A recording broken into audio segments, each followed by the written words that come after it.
The presenting sponsor of Pod Save America is ZipRecruiter. If you're looking for qualified candidates for your business, ZipRecruiter is the smartest way to hire. So we know there are a lot of not smart things going on in the world right now. What? Like President Trump going to Pennsylvania and his closing argument being attacking Oprah? That's one of them. Okay. But in the world of hiring, it's not smart to post a job and hope that the right people see it and apply. So it's not smart to not use ZipRecruiter. So don't hope. Hope is dead. Hope is dead when it comes to hiring. Got it. Okay. Unless you use ZipRecruiter. Use that. Okay. That's what we're getting at. Keep hope alive with ZipRecruiter. Thankfully, ZipRecruiter's powerful matching technology finds the most qualified candidates for you and invites them to apply to your job. Then, as you review applications, ZipRecruiter uses your feedback to continuously learn which candidates you like and send you better and better matches. You know who could use ZipRecruiter? Who's that? Hope Hicks. She needs a new job. She's looking around. What's she going to do next? I don't know. I wonder if there's a deranged extremist over in Europe she could work for, like Steve Bannon. Like, oh, there you go. That's one opportunity for her. Disgusting piece of shit. Anyway, ZipRecruiter. That's why 80% of employers who post on ZipRecruiter get a quality candidate through the site in just one day. See for yourself why it's the smartest way to hire. Try for free at ZipRecruiter.com/crooked. That's ZipRecruiter.com/crooked.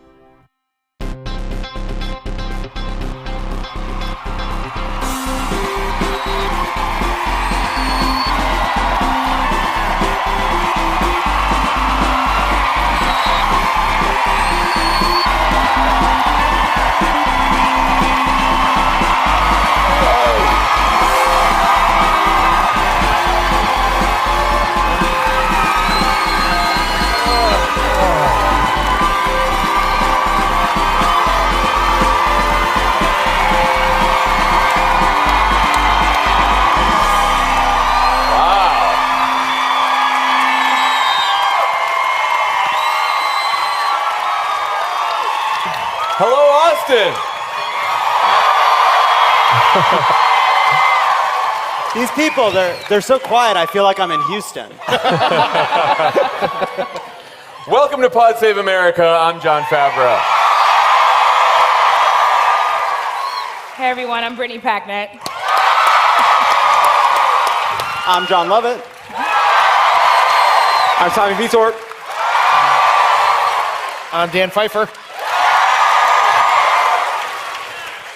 We have a great show for you tonight. Your Democratic nominee for the United States Senate is here, Beto O'Rourke.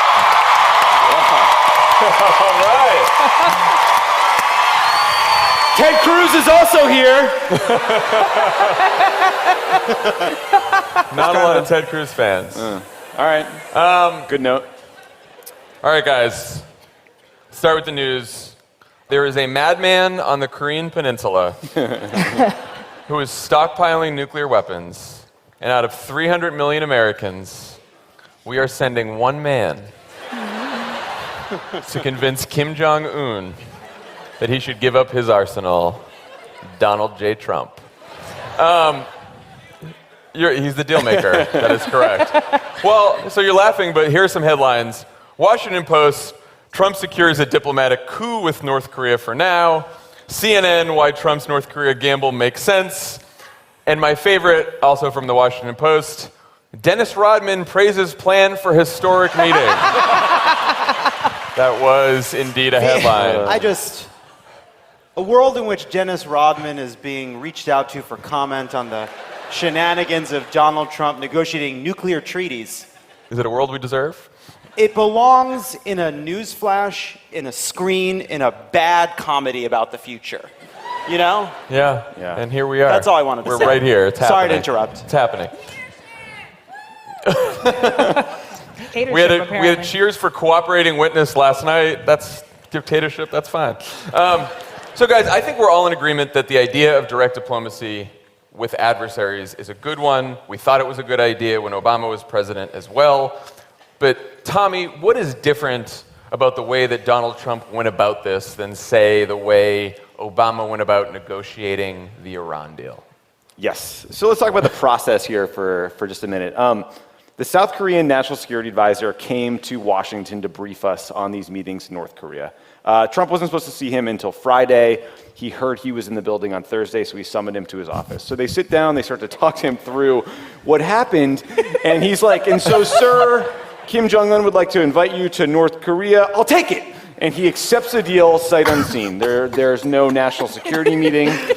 There's no consultations with the Japanese or the Chinese. And then he directed the South Korean national security advisor to go announce it. And this guy had to literally call back to Seoul and be like, hey, is this cool? Can I make this announcement?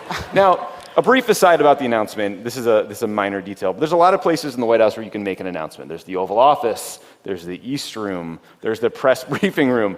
They send this guy out to the driveway at 7 p.m. at night to make the announcement in the dark. Not ideal for reasons I don't need to explain to you. Why are these process points relevant?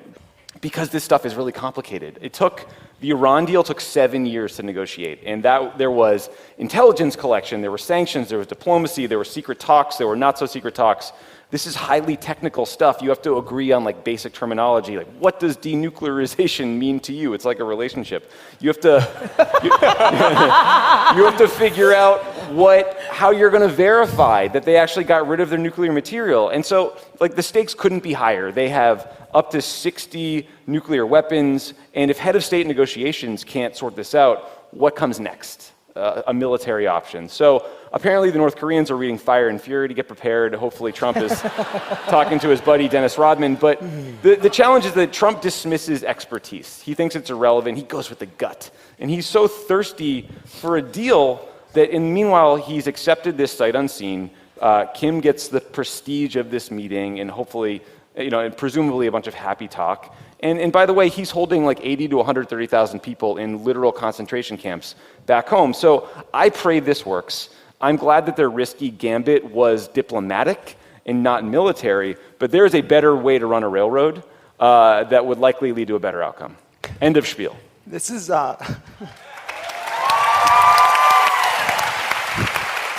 you remember when Kramer got burned by coffee? And the coffee company is like, all right, we're going to offer him lifetime coffee and $1 million. And they walk into the room and they say to Kramer, we're going to give you lifetime coffee. I'll take it! Well, yeah, he it's was actually the same thing. Yeah. There's a list of things that should come with the meeting that if you don't interrupt, you get. That's exactly right. Well, I was going to say, so much of the Exactly press is like, of course, the White House is saying Trump's known for his deals, he's known for negotiating, but Brittany, what have we learned over the last year about the success of Donald Trump's negotiating We've learned that he makes terrible deals. They're terrible for me. They're pretty bad for most of the people in this room. My favorite part of this whole thing, though, is that Tillerson is out here and he's like, look, I was very clear that I do not believe this is the appropriate time for negotiation. And I'm just anticipating the press conference where he gets behind the podium and looks at everyone and says, I tried. I'm not even very good at my job, but I did try. And he sort of knows, he's like, what I'm dealing with here. It's like, so I am continuously worried about any deals that he makes, especially when his staff is doing their very best to prevent the meeting from being one-on-one. If you are a deal maker, you can be trusted like an adult to go into the room and have the conversation. Clearly, he can't be. I mean, I don't know when we're going to stop referring to him as a deal maker, considering that since he's become president, he's failed to renegotiate the Paris Climate Agreement, failed to renegotiate NAFTA, failed to negotiate Middle East peace, which he said would be easy, of course. Jared's got that one. Failed to get Mexico to pay for the wall, failed to negotiate a replacement for Obamacare, failed to negotiate a solution on DACA, let the Republicans negotiate the tax cut among themselves, failed to negotiate gun control And legislation. failed to negotiate that toupee. And failed to negotiate the toupee. I would say that you're forgetting the literally dozens of very well negotiated hush payments. There it is. There it is. Couldn't even He negotiate screwed the it hush up. payment. He fumbled the Yeah, hush but payment. he keeps forgetting to sign the paperwork. Yeah, he may have, look, it seems he bungled at least one of them. However, you don't, it's like the CIA, you don't see his successes. With the hush payments. Yeah.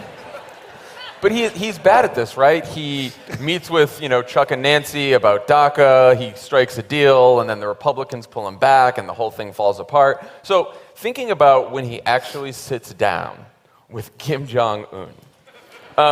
Love it. What is the psychology going into that meeting? If you're Kim Jong-un, what are you... I'm sorry, I just keep imagining an episode of Pinky and the Brain, and I can't get it out of my head. How are you playing it if you're Kim Jong-un? We've talked about this before. The Donald Trump playbook is the simplest playbook in the world. You compliment him, you say nice things to him, and then you're best friends. Right. It's hard to even say because I don't understand what they will be put in a room to talk about. I know, but sincerely, what Tommy said is true. We don't have the same goals. We don't have the same expectations for what the outcome of this is. If the goal here is for North Korea to give up their nuclear weapons, that's very complicated, but ultimately that's something that both sides have to agree to. How do those two people talk? Are they going to meet at the end of this process? Are they going to meet at the beginning of this process? It's actually hard to... It's the North Korea problem. We can make fun of Trump, but it's really serious. Obviously, we all know it's really serious, but it's a bipartisan failure for decades. For decades, no one has known how to handle this, and it has gotten worse and worse and worse for a simple reason. North Korea had realized that the safest thing they could do was develop nuclear weapons as quickly as possible, no matter what anyone said or tried to do. And they've been pretty much proven right by that assumption. So the truth is, I don't know what Donald Trump can say, and I don't know what Kim Jong-un can say, because I don't know how you change that fundamental dynamic, which is at the heart of this problem. It has nothing to do with personalities, and the fact that Donald Trump is an addled, racist senior doesn't make it better. But we had some pretty smart presidents before him who had no idea how to work this shit out. Well, I was going to ask, why would Kim Jong-un even want to give up his nuclear program at this point? Do you think it's the sanctions working? I mean, what are the possible reasons for him wanting to have this meeting? I don't know that there's probably not a good answer to that because we know so little about how he thinks. But to Lovett's point, the North Korea problem is unique because they operate with a different set of incentives than any other nation in the world. Right? They are not connected to the global economy in any way, shape, or form. They do not care if their people are starving. They do not care to be shamed in the same way that other countries do. Being isolated they've been isolated for a long time. They're fine with that. And it's like we don't really know because if you read a story in Reuters about how this came about is the North Koreans and the South Koreans met, which is very good since they're neighbors. And over drinks, the Kim Jong-un made comments about how sure I'd meet with Donald Trump. Then they brought it back and Donald Trump accepted it and here we are. Like none of the work that went into this. And this is the point Tommy was making, which is the head of state meeting comes at the end. The experts get together and figure out how this works. Like, what are the actual technical deals? Seb Gorka gets together with... You get all the top minds. You get Seb Gorka. Stephen Miller. You get that guy from cable news last week. Jesse Waters gets in there. Scaramucci can help. He's Don't free. forget Dennis Rodman. Dennis Rodman Yeah, comes. well, I mean, that goes to the problem. Omarosa comes. Yeah, we have no experts anymore. The experts have been shut out. Keep it. Tommy, what's the best case scenario here? And then let's do worst case scenario, and then we can all... Let's not do worst case And then we scenario. can all Everyone pray? knows Is that what you're worst gonna case say? Why scenario is that necessary? It's Friday. I think we need to educate people here. I mean, like, best case scenario in my mind is, you know what? This problem has been approached for decades, like Lovett was saying, and it hasn't worked. And so flipping over the apple cart and trying something entirely new gets us to a different place. And maybe there's some sort of climb down of tensions. Maybe there's some sort of ratcheting down of sanctions or something in North Korea, and they agree to allow inspections and people on the ground or what have you. But they already have an ICBM capability that is assessed to be able to strike the United States. They already have 20 to 60 nuclear weapons, according to the intelligence community. So they are a nuclear-armed state that is developing the capacity to hit the United States. So, this is a very different level of problem than even the Iran deal was trying to tackle. And so there's not a lot of... They didn't have the weapons yet. There are not a lot of great outcomes here, yeah. And I think on the worst case scenario, I mean, I saw Senator Chris Murphy tweeted this today. Like, you can see a scenario where the negotiations don't go well, and Trump somehow feels slighted, as he often does. and then decides that diplomacy is over and now it's time for a military strike, right? I mean, that's the downside. Yeah. It's a big downside, if you will. But we're all pulling for you, DJT. The worst case scenario of a Korean war is, depending on what kind of weapons Kim Jong-un chooses to use, you're talking about hundreds of thousands or millions of people dead. If he uses a nuclear weapon or a biological weapon or chemical weapon, it's a war on a level that is so catastrophic that it's almost unimaginable to anyone that didn't live through World War I. So, this is high-stakes stuff. We need him to be successful. We're all rooting for him here, but it would be great if they approach this in a slightly more thoughtful way. Yeah, it'd also be great if he wasn't our president. Yeah, that's right. True that. I was just going to say, one of the more hopeful things I read today is that the White House sort of walked back the May deadline for this meeting, and they said it might be longer than that. And I'm like, yo, push it till 2020. No. February 2021. Let's have Fine this with meeting. that. Let's just kick a can down the road a little bit. You know when you're supposed to meet with somebody because they had some thing they wanted to talk to you about and you're not really friends and it keeps getting pushed back. And you're like not really that mad about it? You're not mad about Yeah. it. Both of you keep canceling. Maybe it'll be one of those. We'll end on that hopeful note. Let's move on to the latest economic news. The Labor Department's February employment report was released today, and it was excellent. The economy added 313,000 jobs, and unemployment stayed at a low 4.1%. The U.S. has now added jobs for a record 89 months in a row, a streak that began in April of 2010. Thanks, Obama.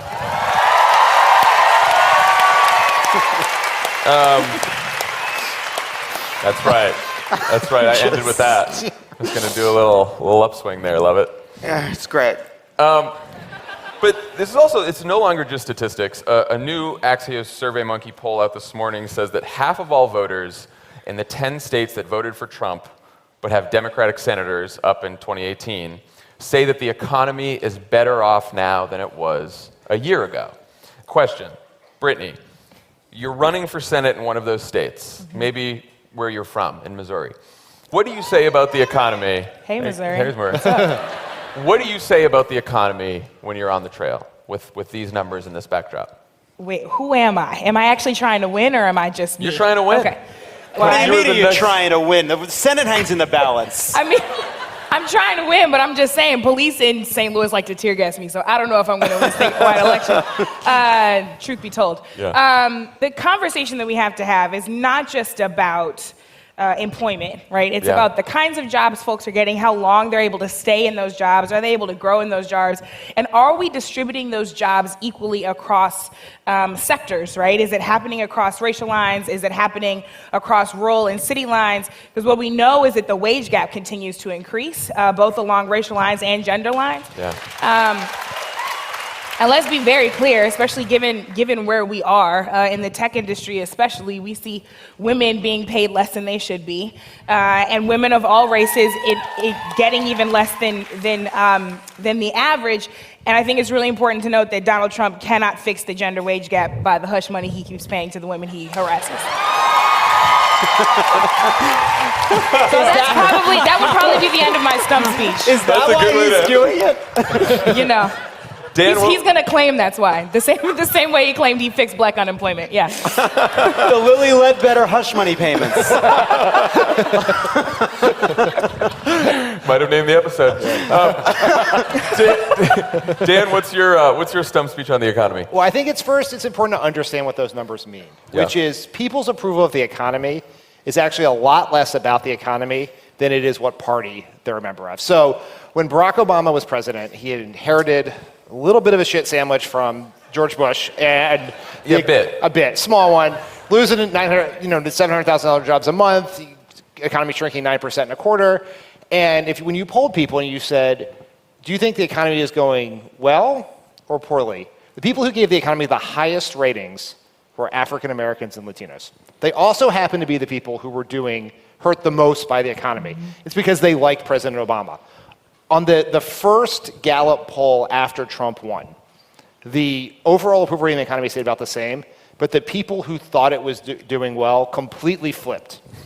And Republicans who hated it when Obama was president now approved of it. So it is a little bit of a no-shit Sherlock sort of situation here that these Republican states, people believe that. Right. But so that's not what I would worry about if I was a Democratic senator running in the states.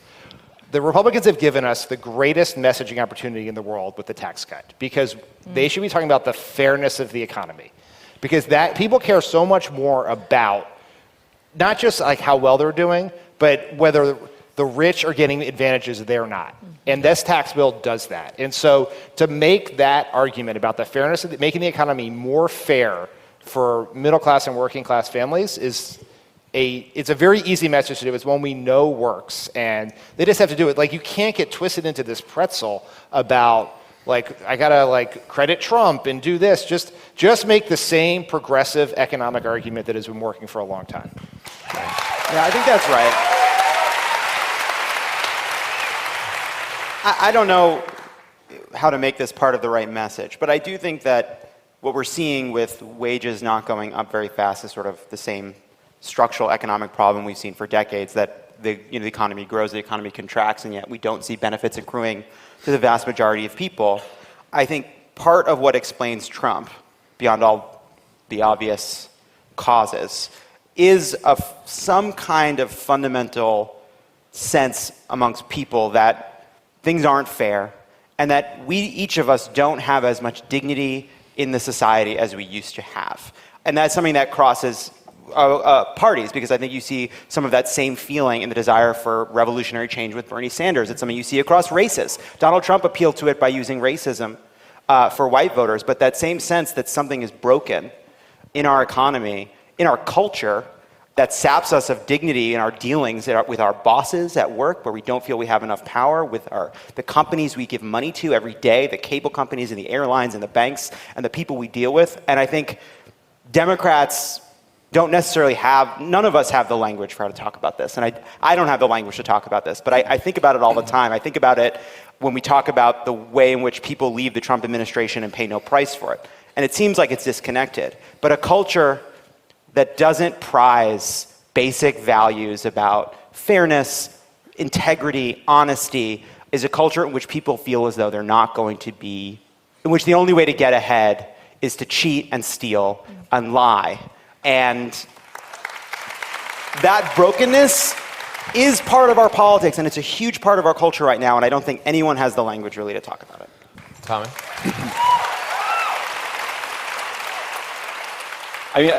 I guess my reaction is this conversation makes me frustrated all over again about all the post-2016 presidential election analysis, when everyone decided that despite the fact that we were increasing jobs at a pretty consistent clip, despite the fact that unemployment was lowering, that it was a failure to talk to and reach the white working class voters who weren't feeling lifted up by its economy. That was the problem in why Hillary lost, when we've seen this sort of partisanship of every statistic that exists. Yeah. How you feel about the economy being just the latest. So, it is part of the broader sickness and challenge that Lovett was just talking about how everyone is viewing things from a specific lens that is breaking down by party. But we got to work on it. We got to talk to everybody and figure out how to fix this. I think you gotta look at the broader picture, and it's what Brittany said, that there is still a huge wage problem in this country. Last year, the top 10% saw their wages grow by nearly 4%. Most people's wages grew by 0.2%. 3 million people lost their health care last year. Premiums are going up over the next couple of years, particularly because Trump tried to sabotage Obamacare. Cost of childcare is up. Cost of college tuition's up. Paul fucking Ryan just announced this week that he wants to do a commission on Social Security to privatize it. They want to cut Medicare. I mean, this is the message. This is what the Democrats have to say. It doesn't matter how well the economy's doing. I'm glad you brought up Paul Ryan, because I know you have some feelings. That's a very popular statement here. Dan's mentor. There is no reliable retweet more reliable than a criticism of Paul Ryan from Dan Pfeiffer. Dan Pfeiffer hits RT on anti-Paul Ryan tweets. I mean, he practically breaks the glass on the phone. Go on. This is exactly right. Paul Ryan did not give a shit about adding $1 trillion to the deficit to pass the tax cut. But now that we've passed the tax cut and all those rich friends and the Kochs got wealthier, now, oh my God, deficits again. We must cut Social Security. And so a message that says that the tax cut that Donald Trump, the Kochs, millionaires and billionaires are going to be paid for by cutting your Social Security benefits will be the most powerful message tested in recent history, and it has the benefit of being accurate. The other thing that flummoxes Democrats is, well, some people did get tax cuts from this. Like it's maybe $75 a pay period, or it's going to be $1,000 a year. And they're like, well, that's $1,000. You can't be against $1,000. But what it does is it misses a point of human psychology and behavior, which is, there is a thing in economics called the ultimatum game, where you give someone, I give Levinas $100, and he gets divided up between him and Tommy, and he only gets to keep it if Tommy accepts the deal. And if he says, Tommy, I will give you 35 of these dollars, but I'm keeping the rest, people reject that. Like, they don't want their $35 if they know the Kochs are getting $2 billion. Right. And so, what if I do like 55, 45? They get, if the rich people were getting that, like a distribution of the tax cut like that, it might be different, but that's not what they did. And we have to make that argument every single day between now and November. Yeah.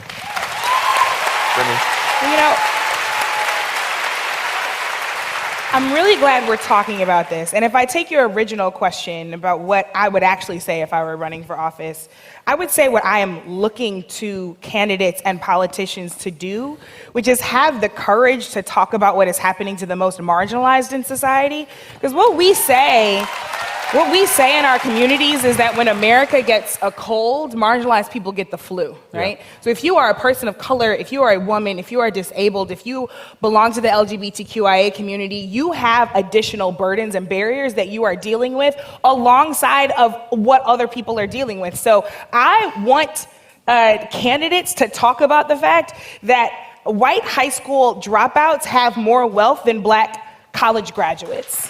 Like, I want candidates who will talk about the fact that it is predicted that by 2053, black people in this country will have zero wealth, and by 2073, Latinx people in this country will have zero wealth. Like, I want politicians who are committed to being courageous enough to figure out how to solve the economy for all of us and not just some of us. That's fair.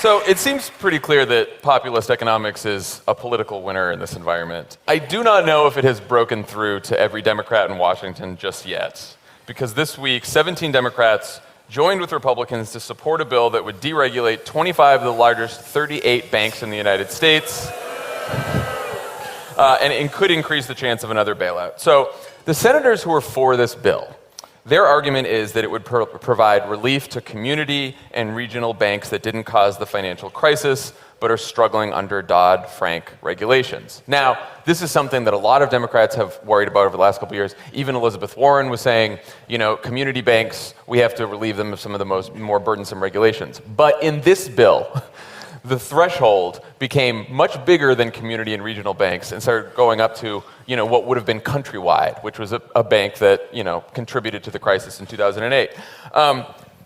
Dan, why are Democrats for this? Why do these Democrats, what is the political thinking here? I mean, I will believe that their intentions were good at the outset of this process, but they ended up with a bit of a shitburger here. Yes. So what's going on here? I would say two things about this. One, it is legislative and political malpractice, in my view. One, Republicans want this bill really bad. If you're going to give them the votes to get this bill, they should have gotten a better deal out of it. Second, most, but not all of the Democrats who are voting for this are in states Trump won. In some cases by a lot. If you think being with Trump on this bill is going to help you, then you completely misunderstood 2016. Because in two ways. One, the Republicans are still going to attack you, and they will probably attack you for siding with Wall Street for voting for this bill, because that's how they play it. You know who ran against Wall Street and the banks in 2016? Yeah. Donald Trump. Yeah. If candidate Donald Trump was out there, he would be all over this bill attacking it. But I would say another thing, is people are really pissed off about this. I've been pissed off about it. But I do think we have to put it in a little bit of context of these Democrats, which is, and not also presume the most cynical motives of them, right? Because Mark Warner and Tim Kaine, who have been reliable progressive champions on a lot of things, are for this bill. They're not in a state that Trump won. They are, Tim Kaine's up for re-election, Mark Warner is not. So, like, we shouldn't be like, we disagree with them on this, we're going to throw them out of the party. Because these are the same people who voted to save Obamacare, who have voted against almost everything that Trump has put forward. And so I think we should push them to do the right thing here, but we can't be in the world where we're going to decide, you're wrong on this, we're done with you, get out, get us a new Democrat. I agree, yeah. Love it, what do you think? I think that's right. I think we can be a little bit more cynical about the motives. But that aside, I am more angry about the political malpractice than the policy, though I don't like the policy. I don't understand why even now they aren't demanding more. It just doesn't Well, I make mean, Brian make Boyler sense was to me. talking about this. Like, they need 60 votes to pass this bill in the Senate.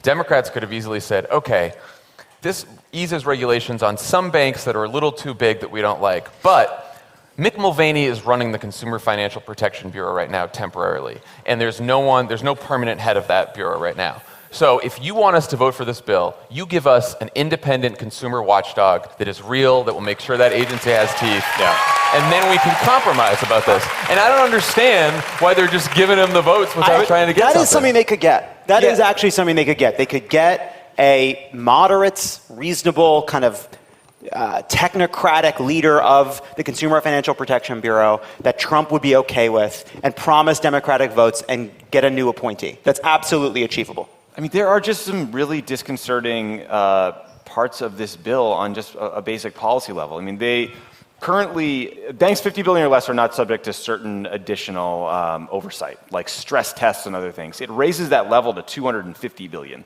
which, as John was saying, Countrywide Financial was a $215 billion bank, and that was a huge piece of the subprime mortgage crisis in 2008. So people who wrote the bill have said, yeah, 50 is too small, but 250 is way too big. So that, to me, seems like a totally screwed up legislative priority. The other thing it does is it exempts them from certain reporting that would allow us to understand discrimination in loans. And how that got into this piece of legislation, it makes no sense to me. So I think, a little bit of scrutiny here, a little bit of pressure on these Democrats, who I agree, they shouldn't be thrown out of the party by any means. But if they hear from constituents that we're really unhappy about this, they won't do it again. Yeah. The other thing is, liberals were correct in saying that, Dodd-Frank was a compromise.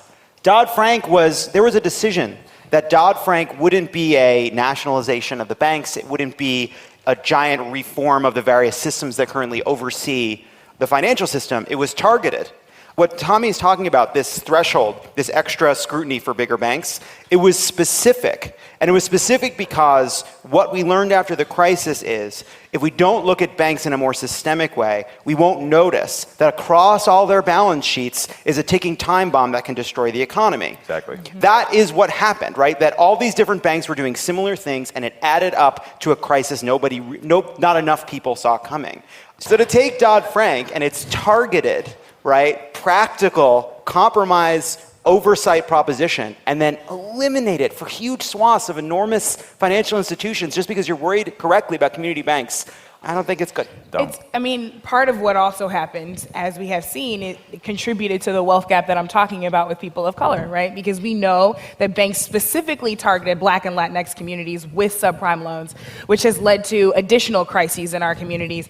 So I'm hopeful that we'll see far different things coming from this bill because I'm deeply worried about what discrimination can happen under this. I'm also hoping while they're negotiating and saying now that you're finally ready to have a bipartisan conversation, I'm hoping they'll actually push their Republican colleagues to finally have a bipartisan conversation about Dreamers and actually pass a bill for undocumented Americans. I said there's one other thing about this, this goes to the legislative malpractice pieces. The House still has to pass something. So we're going to pass this bill. Paul Ryan's going to make it a lot worse. And now these Democrats are in a position where they have voted for it. And so they either have to flip-flop and vote against it or pass an even worse bill. Yep. And so they should have made the House pass something first or started the negotiation much further in their direction. And so it's bad. It's bad. We can't lull ourselves into reducing oversight during the good times and get to a catastrophe again. We have to keep the pressure on. But, no catastrophes. But again, I think we have not run out of time on this yet. The bill has not passed yet, and so you should still be able to pressure those senators who voted for it to try to change this bill for the better. And like you said, I don't think you go to them and say, you've betrayed us, and why did you do this? Like, we got to tell them to have a tougher bill and to ask for more from the Republicans. And I think if you put that pressure on, and the pressure's already happening now, then we could actually see some changes in this. Can't we also say that we feel betrayed? Well, you could say that too. You could say that too. Well, I don't Get know your if it's gonna have an feelings effect. out there, Tommy Levin. said about We how could you say that negotiate. here on stage. Tommy said, like, negotiating is a bit like counseling. It's a bit like couples, and Yeah. it's important to start with "I feel." I feel. You know, I feel Kim Jong Un that you should give up the nuclear weapons. I John. feel Tim Kaine that this bill doesn't do enough to not be bad. And I would like you to. I hear you. I hear you. So we just. I hear you, but I have a DSCC fundraiser on Tuesday. Just kidding. Just kidding. Are you kidding? It makes me feel that when you do a bill that seems too beneficial to Wall Street while we're also raising money from Wall Okay, Street, I feel as like if you All we've right, talked okay, about okay, you okay. saying this in front of Okay. them. Yep. Just kidding. We got it. I don't want to fight here again. We talked about this. You know I don't like talking in lifts. I don't These- feel comfortable. These men and their about it feelings. later. My God. It's okay.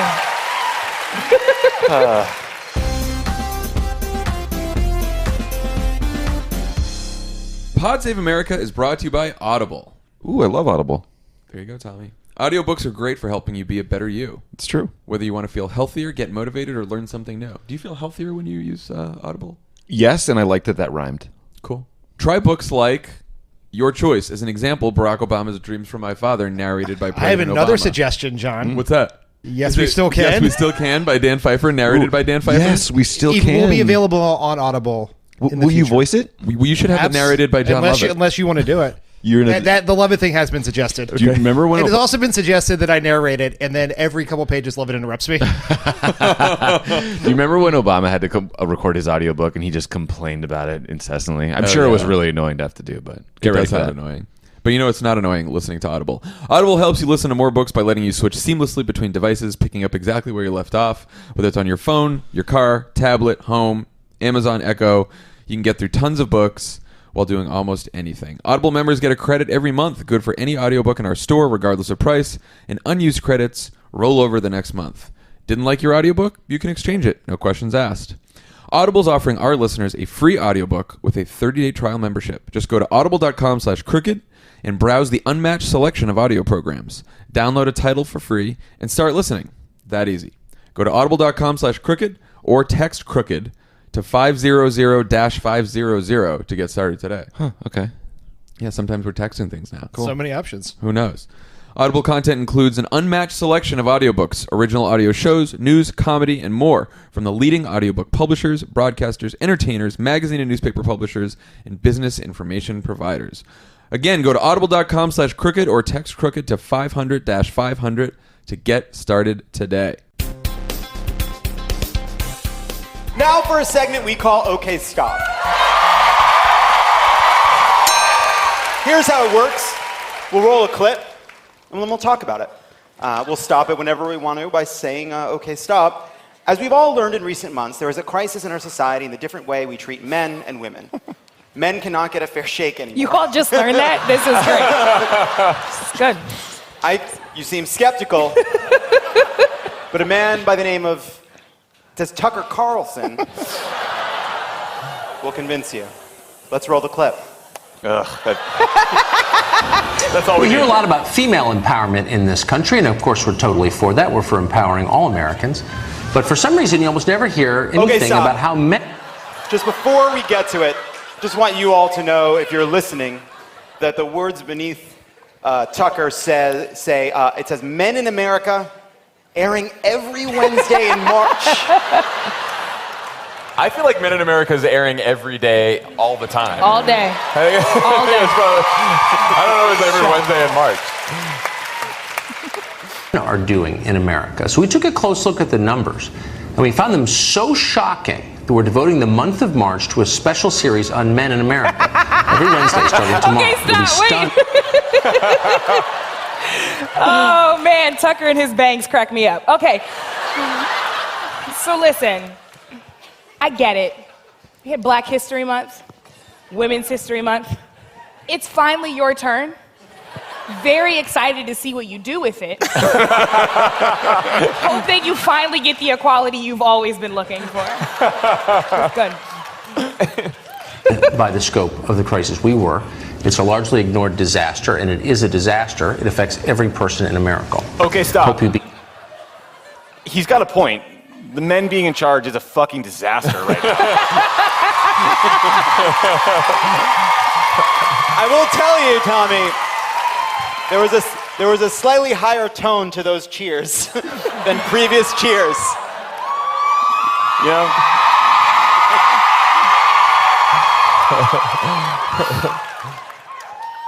Also heartened by some of the potential solutions we're looking at. We kick off tomorrow night with renowned psychologist and thinker Jordan Peterson. And finally, if you were to give parents of boys... Okay, stop. You can't see it at home, but it's a white dude.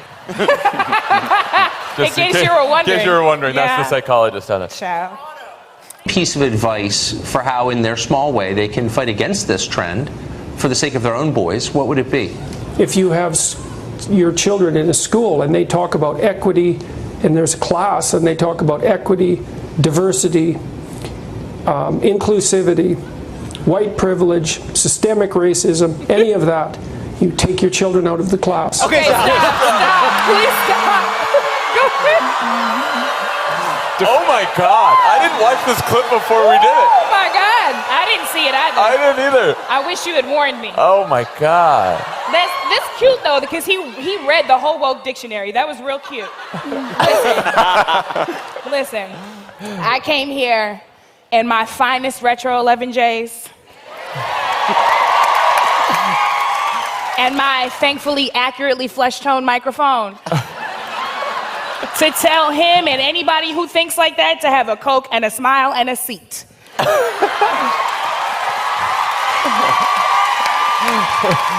This is what always happens. Because when you have always experienced privilege, equality, and equity, and diversity, and all those things he named off, they always feel like oppression. It's just an inconvenience. You'll be okay.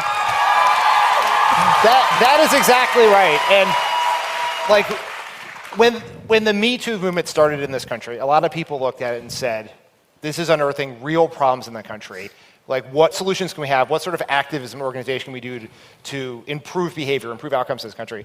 Fox News said, aha, I see a sweeps week move here. But there is a real truth to it, which is they see this as an opportunity, just as they have done as the country gets more diverse, as a way to make money and do politics around white victimization. This is exactly how they're going to play Me Too, which is, oh my God, men are in huge trouble. Watched Sean Hannity at 9. Yeah. I just want to note that this guy's talking about America from Toronto. So.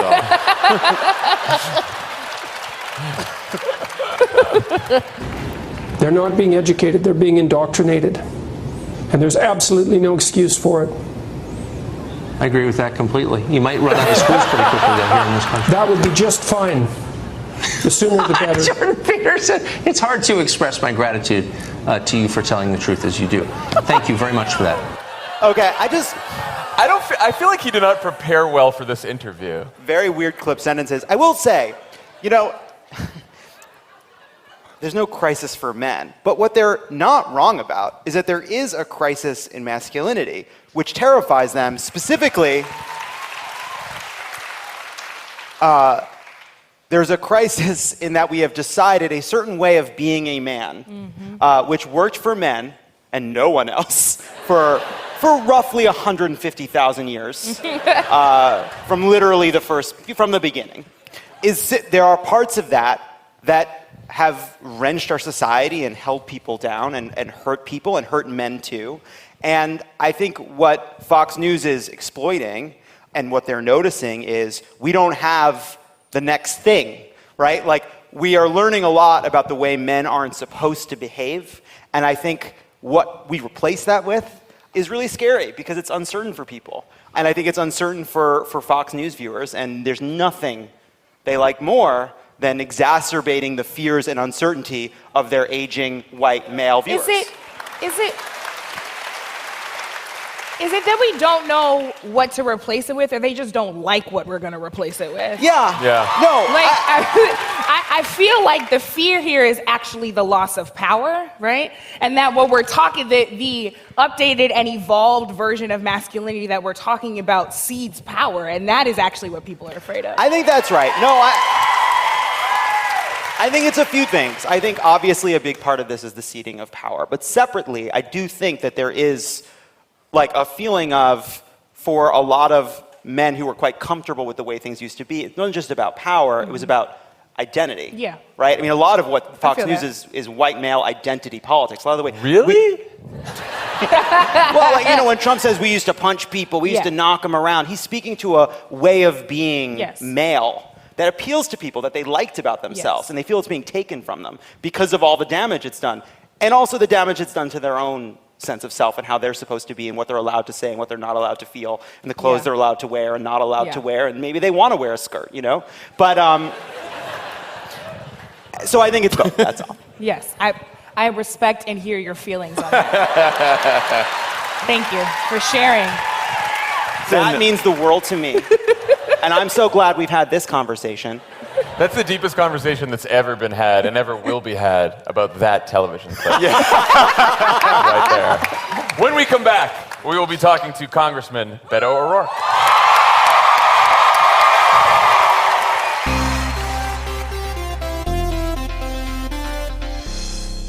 Pod Save America is brought to you by Spotify. Love Spotify. You know, we know you like to stay up to date on all the latest news. It's why you're listening to Pod Save America. Mm-hmm. Well, now you can stream our podcast and several others like it on Spotify. That's true. That's what I do all the time. It's easy. Open the app on your mobile devices or desktop, click on the Browse channel, then click on the podcast section. You can also stream on your smart speaker. Start streaming today to stay up to date on the world's latest news on Spotify. I love Spotify. Yeah. Spotify's the best. Spotify is the app I use more than anything except like email or text. I mean, Me too. More than email and text. Yeah. You know, Spotify did that thing where they said, get your year in review. Yeah. I listened to a lot of music, like 700 hours in 2017. And the lists they make you are so good. They read your mind. Discover Weekly. Discover's Fantastic. pretty good. Spotify. As always, Pod Save America is brought to you by the Cash App. The Cash App. Someone on Twitter today said, how have we not made a Cash App joke in relation to the hush money for Stormy Daniels? Because we don't go for the obvious joke, Twitter. We're a more sophisticated podcast than Ding, you. ding, ding, ding, ding. Tommy, you have the correct answer. Will lead us to believe. Or we're sleep addict because we've been on the road for 4 days. That's true as well. There's that. Anyway, the Cash App's the fastest and easiest way to... Fastiest? Fastiest. It's like Axios. It's the fastest and easiest... Oh, I'm tired. We have a show. Use the Cash App. Pay people back. Get paid back. If you put in the code PODSAVE, that's $5 to you. $5 goes to Moms Demand Action, which is helping to support gun control advocacy. So that's great. Go download the app now. Don't use the other apps anymore. We're not. Those apps are stupid. No other apps. We had a question the other night in one of our shows, and someone said, why haven't you got everyone to switch over to the Cash App yet? Yeah, it was more of a criticism than a question. Yeah, we had no answers. So if you like us and you haven't switched, Please do. switch. Yeah, don't make us get more questions like that. Yeah. Use the Cash App. Our guest tonight is the incredibly impressive congressperson representing the 16th District of Texas.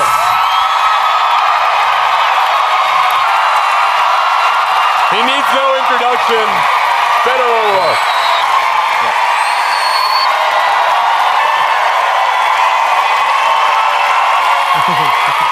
I think they like you. They like you. I think it's a good thing. Congratulations on the primary. Thanks for being here. So, Democratic turnout in the primary on Tuesday broke all kinds of records. This is a good thing. Republicans still cast 500,000 more votes in their primary. So, first question, where are you going to get those 500,000 votes? First of all, let me just say thanks for having me on. And I'll tell you, from all of the people that I've met with a friend of the pod shirt at one of our town halls, you are giving so many people so much hope right now at a time that we need this. So thank you for what you're doing. Thank you all. I love that more than 1 million of our fellow Texans voted in the Democratic primary. It's the high watermark for a midterm Senate race for 36 years going. I love that 1.5 million of our fellow Republican Texans got out there and voted. It is the high watermark for them forever. That's a good thing for Texas. We are a non-voting state. We're not a red, we're not a blue state. People traditionally have not voted in Texas, so this is good for us. And I'll tell you, as the son of a Republican mother, whom I've convinced to vote for me, and she did the other day, and as someone who was just in Cooper, Texas, and Pittsburgh, Texas, and Paris, Texas, so many people said to me, I'm going to be voting in the Republican primary, because that's how I pick my county commissioner, my county judge, maybe my member of Congress, but I will be voting for you in November. And there are a lot of people out there like that. So we're going everywhere, talking to everyone, not writing anybody off, not taking anyone for granted, and we're just going to keep doing that. Yeah. So, thanks. The way, like the path to victory is two groups of people for you, right? It is convincing people like your mom, people who voted Republican before, who may be disenchanted with Trump, disenchanted with Ted Cruz, and getting them to vote for a Democrat. And maybe even more importantly, Texans who've never voted before. What are you going to say to those people as you see them on the trail, both groups, to get them out to vote? This is my opinion, but more important than what I say to them is the fact that I show up and I listen to them. So we've been going to places like UT Austin. Maybe you all have heard of it. But we've also been going to TCU and to SMU, and we'll be going to TSU south of here soon. We're going to go everywhere, listen to everyone, and no consultant worth their salt would ever allow us to go to a college campus or talk to a high school senior class because they say those folks don't vote. But I don't blame them for not voting if no one ever showed up and listened to them and heard what was on their mind. And so we're going there and we're listening and we're making their issues our issues. When someone, we met this young man named Clay in Donley County in Clarendon, who was going to Clarendon Community College, studying to be a welder. And he had a Pell Grant, was working as a cowboy part-time, rustling up cattle in the Palo Duro Canyon to pay for his education, but he said, I don't know that I'm going to make it. I've also taken on debt, and I'm paying the note on the loan, and I may just give up. And he wants me to be the person who's going to champion his cause and make sure that his education is affordable and that he doesn't graduate with a ton of debt on his back and that he can pursue his dreams, his passion, his career. People want to know why 45 years in, we're still waging the war on drugs, and we're doubling down on that in this administration, and why people who want to use marijuana for medical purposes in this state are treated as criminals in the eyes of the law, or why we have the world's largest prison population, bar none. And it's the young people. We were just in Georgetown, Texas, and it was a high school senior who came to the microphone and said, before you say anything about your thoughts and your prayers, I want to know how you're going to keep me and my fellow students safe at our high school. So I want action on this. And I think any time we've had the toughest, most important change that this country has had to make, it's been led by young people. You think of the Student Nonviolent Coordinating Committee. You think of my colleague, John Lewis, in the House, who's my all-time hero. It's those students and it's those young people who are going to force us to do the right thing. They have become our conscience, and they are our leaders. And so by going to them and listening to them and following their lead, not only is it a way to get them to vote, it's a way for this country to do the right thing. So you're going to find us there. You're going to find us everywhere across this state. So I think that's the right thing to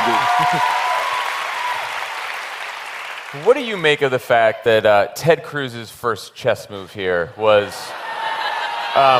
reminding people of what your first name is and calling you a liberal? Like what? He's clearly, so you're running your race, you're talking about the issues, you're meeting people. He's clearly going to try to get in your head. Right. How do you, what's your thought process there? So not lost on most of the Texans that I'm meeting with is the fact that for the last 5 years, for the better part of that, Ted Cruz has literally not been in the state of Texas.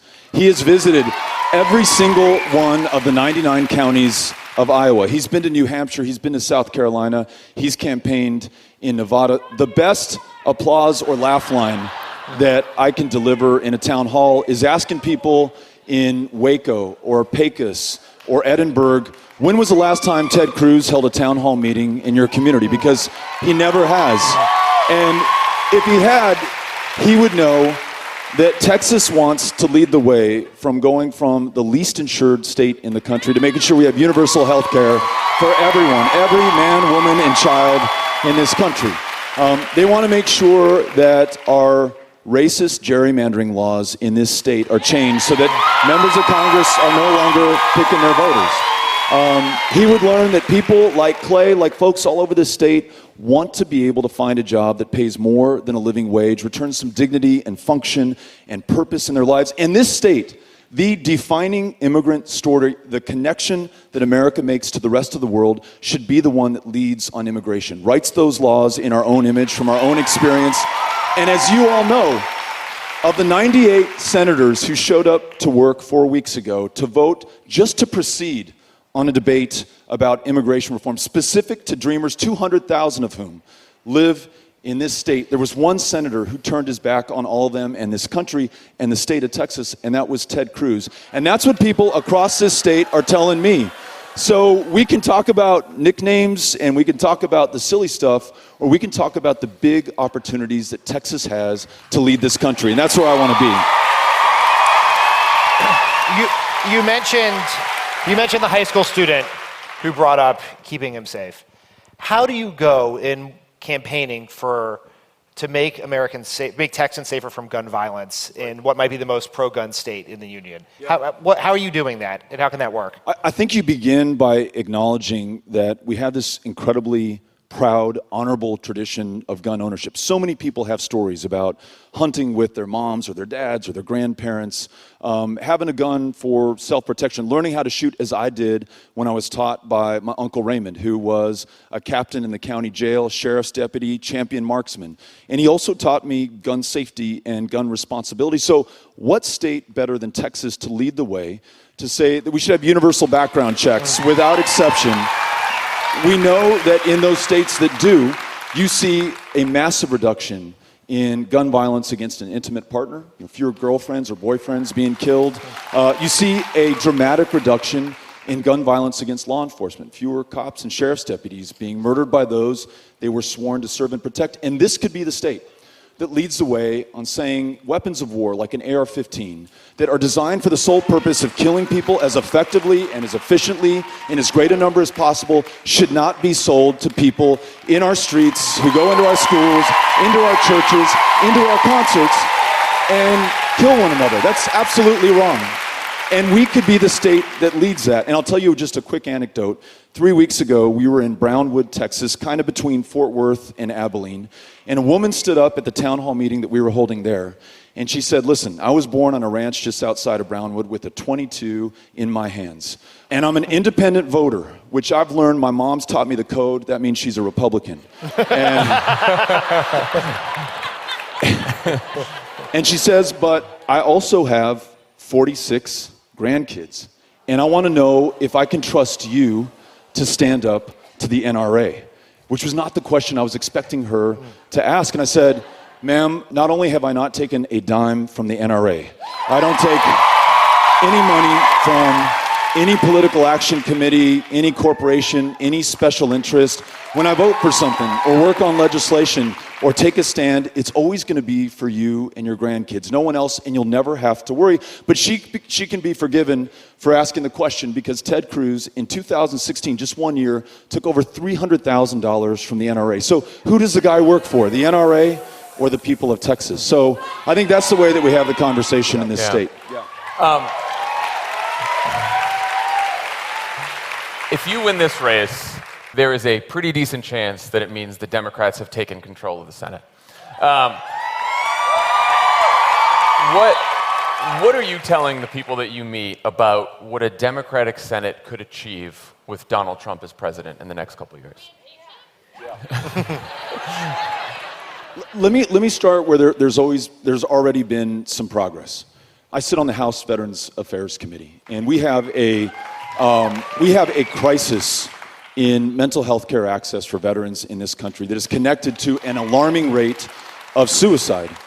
20 veterans a day, it's conservatively estimated, every single day in this country take their own lives For those veterans who have what are known as bad paper discharges, they have an other than honorable discharge, the suicide rate is twice as high. David Shulkin, the Secretary of the VA, the President's nominee, confirmed 100-0 in the Senate, has made reducing veteran suicide his #1 clinical priority. And so we're able to work with him and the administration on this issue. I think that's one of the most sacred obligations we have. I would like to make more progress on that. Republicans as well as Democrats, big city Texans as well as those living in the smaller counties, want to make sure that they can see a doctor, that their kids can go to a therapist, that they can afford medication. A school teacher just died this year in Weatherford, Texas, of the flu in 2018. And I'll go to Weatherford or I'll go to Henrietta, and folks will say, what we have right now is not working. They may say, I don't like Obamacare, and they may blame President Obama or the Democrats for it, but they don't want to go back. They say, get something better. And for me, and for many of them, that means universal health care, making sure everyone, not as a function of luck or privilege or circumstance, everyone can see a doctor, and they just get that that is so much less expensive and so much better than what we're doing today. Lufkin, Texas, not a Democratic stronghold. Woman comes to the mic at the town hall, and she says, I just want you to know that my brother gets arrested so that he can get mental health care at the county jail. We have learned that the county jail system in Texas is the single greatest provider of mental health care services in the state of Texas. It is so wrong. It is so expensive. It is absolutely the worst way to deliver care to people who not only are going to be better if they can receive that care, but they are going to be better for all of us. They're going to be able to work and pay taxes and finish their education and start business, write novels, tour the country in punk rock bands, play music for the people who need to hear it, raise their families, and do so at a fraction of the cost. And who knows, maybe that idea is so big, so important, so urgent right now that even with this administration, with enough Republicans and Democrats working together, we can get that done because it is connected to every other issue. If you're not healthy, you're not well enough to go to school, you're not well enough to go to work, you're not well enough to raise your family and take care of yourself. And so we absolutely have to get that right. You all gave us a great start in the right direction, but we need to finish the job and make sure that every single person can do that. So that's one idea. If people want to get involved in your campaign and want to help out, what should they do? I'm so glad you asked. Tough question to end. The easiest way to do this is to text POD to 90975. So POD to 90975, and we'll sign you up. You can become part of this, and you can make something great happen, not just for Texas, but for the United States of America. So thanks to everyone who's willing to do that. And lastly, and maybe just for tonight, most importantly, if you want to join us for a beer, we'll be at Buford's after this on 6th Street. So come out and have a beer with us. Yeah. Before we let you go, we wanted to play one game, because I know you played a game with Love It or Leave It last time. And I believe we have John Lovett here to host, as he often does. There he is. So good to see you again. You know, just you've come so far since you got your start on Love It or Leave It.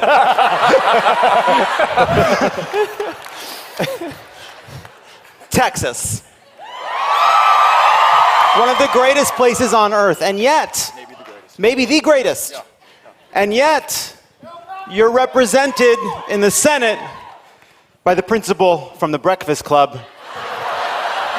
If the principal from the Breakfast Club thought he should be president. Here's the thing about Ted Cruz. Exactly. He currently has a lower approval rating than Roy Moore had on Election Day.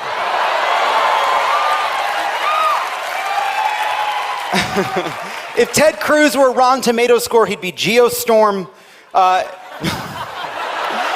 If Ted Cruz was on the U.S. News and World Report college rankings list, he'd be Trump University. If Ted Cruz was Texas barbecue, he'd be the McRib. So we thought we'd highlight some of Ted Cruz's achievements in a game we call The Senator Who Wasn't There. Would anyone out there like to play the game? You know, I'm going to make an exception Yeah, I'm gonna make an exception. She's wearing merch, but it's Beto merch. It's happening. I feel like she was just called to contestants row at The Price is Right there. Yeah. What's your name? Emily. Emily. Lovely to meet you. Are you from Texas? I am. I even have a tattoo. You have those Beto socks? No, it's a tattoo. It's a Texas tattoo. It's a Texas tattoo. In case you would forget. In case, yeah. I lived in Illinois for a while, so I needed to remember. This is my home. Good. Good. Emily, that's good. Thank you. Are you ready to I'm so ready. Are you ready to play the game? Yes. Question number 1. After serving less than 1 term in the Senate, Ted Cruz left the state of Texas and traveled around the country running for president, which became an exercise in being humiliated by Donald Trump. When asked whether he'd leave Texas and run again, what did he say? Was it A? Absolutely not. The people of Texas deserve a senator who is there for the needs of the state and not eating corn dogs in Iowa. Not only that, but a big, scary rich man was mean to me, and I don't want that to happen again. It made me feel bad. Was it B? After watching the first season of Friday Night Lights, I realized that I must remain in Texas because, as they say, Texas forever. Then I saw season 2 of Friday Night Lights, and I really think they shouldn't have had Landry kill that guy. And if I spoiled that for you, I do not apologize because I am Ted Cruz, and of course I spoil shit. Or was it C? Life is long. We will see what the future holds. AKA, there's nothing that can stop me from running for president. It's how I'll prove to every moron out there that I'm likable. C? Emily, it's C. Yeah. You did it. He's a narcissist. It only makes sense. You know, that's a good question about what motivates Ted Cruz. I don't think we should be armchair psychologists, but I do think it's pretty clear he's going to run for president till the day he dies. Question number 2. Immigration is one of the most important debates we can have, especially in Texas, a border state. And yet, when the Senate recently voted to start an immigration debate, Ted Cruz was the only senator to vote against it. Why? Was it A? According to his Fitbit, he has to get in at least 10,000 steps and 10 votes that piss everyone off to hit his fitness goals. That's just using tech to a B? Dan? Tommy, Dan, whoever, whatever. He was worried the immigration debate would go late, and everyone would see what he becomes at midnight. Or was it C? During a classic Cruz very long speech on the floor of the Senate, he said that DACA recipients don't deserve to stay in the country, and Republicans who voted to even debate immigration are to the left of Barack Obama. And for some reason, he also said, I feel like Bill Murray in Groundhog Day, waking up reliving the same day over and over and over again. And of course, we can only hope that that is true, because maybe at the end of it, he'll be a better person. C. Emily, it's C. I'm starting to think, I don't know how you feel, that we put our thumb on the scales on this one. A little bit. Question number 3. Texas is a state where people don't like to be pushed around. Anyway, when Donald Trump attacked the appearance of Ted Cruz's wife and also claimed that his father killed JFK, how did cowboy Ted Cruz respond? Was it A? He challenged Donald Trump on the spot to a no-holds-barred fight in the octagon. He ripped off his shirt, spit on the ground, and then punched himself in the face, shouting, I love pain, let's do this.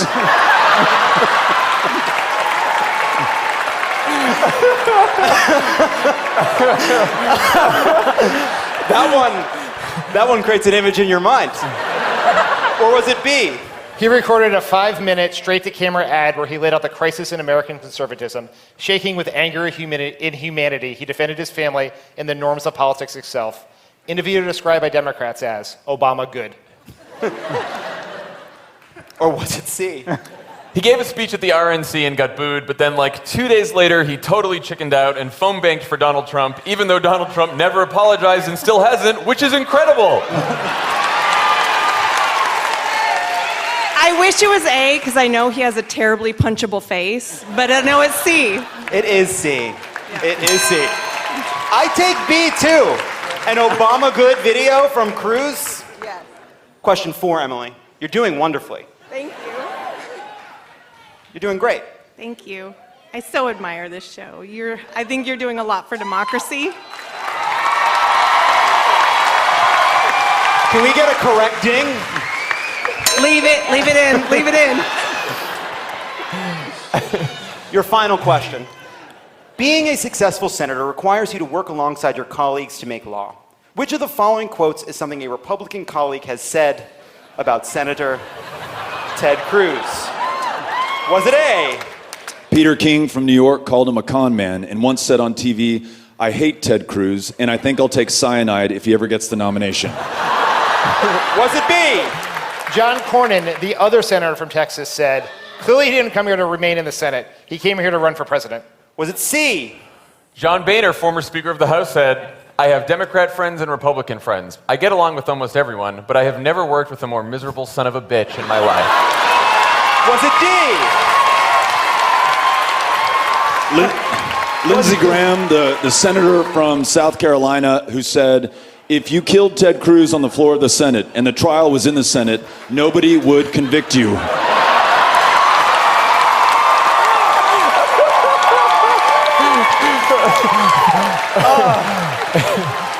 Was it E?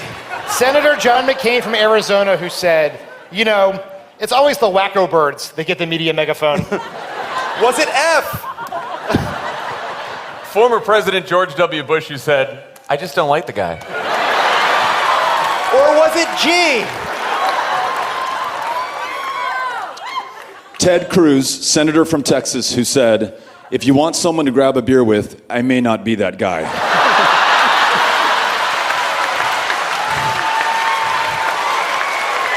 It's all of the above. You got it, Emily. And that's right. Emily, you have won the senator who wasn't there. You've done it. Thank you for playing. This is why I think Beto's going to win, because even his colleagues on his party don't like him. That was the... You totally got the message of the game. Give it up for Emily. And please, give it up for Congressman Beto O'Rourke. And make sure you turn all of this cheering into getting out there and doing what you can. Thank you. Thank you. Thank you. That was great. Thank you to Beto O'Rourke. Thank you, Austin. You've been a wonderful crowd. We appreciate you. Thank you, Austin.